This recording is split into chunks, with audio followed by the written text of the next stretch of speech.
قرآن پاک کا سب سے پہلے نزول کہاں ہوا؟ حضور نبی اکرم صلی اللہ علیہ وآلہ وسلم کے قلب مبارک پر اس دنیا میں نزول ہوا، اور پھر آپ کی مبارک زبان سے یہ کلام تمام انسانوں کو پہنچا، اور ان انسانوں میں سے سب سے پہلے لینے والے کون تھے؟ صحابہ کرام رضی اللہ عنہ۔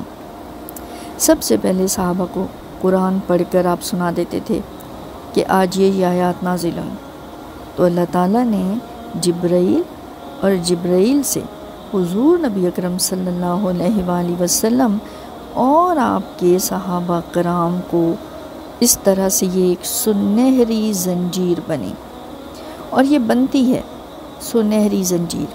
اب آپ کی اور میری قسمت کہ کیا ہم بھی اس سنہری زنجیر میں اٹکنا چاہتے ہیں یا نہیں؟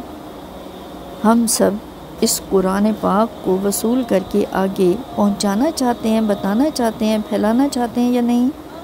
اب یہ تو اپنا اپنا نصیب ہے، اور یہ کوئی بہت ہی خوش نصیب ہوگا جو یہ نصیب حاصل کرے گا، کیونکہ یہ ایسا نہیں ہے کہ یہ نصیب کو لکھا جا چکا ہے، بلکہ یہ نصیب ہم خود اپنا بناتے ہیں، کیونکہ اللہ تعالیٰ نے ہمیں اختیار دیا ہے۔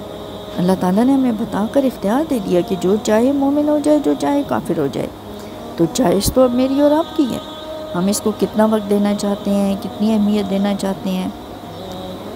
تو یہاں پر اللہ تعالیٰ سے ہمیں دعا کرنی چاہیے کہ اللہ ہمیں اس کی سمجھ عطا کر، اس کے لیے ہمیں وقت عطا کر، اس کو سمجھنے کے لیے دل کی بہترین حالت عطا کر دے۔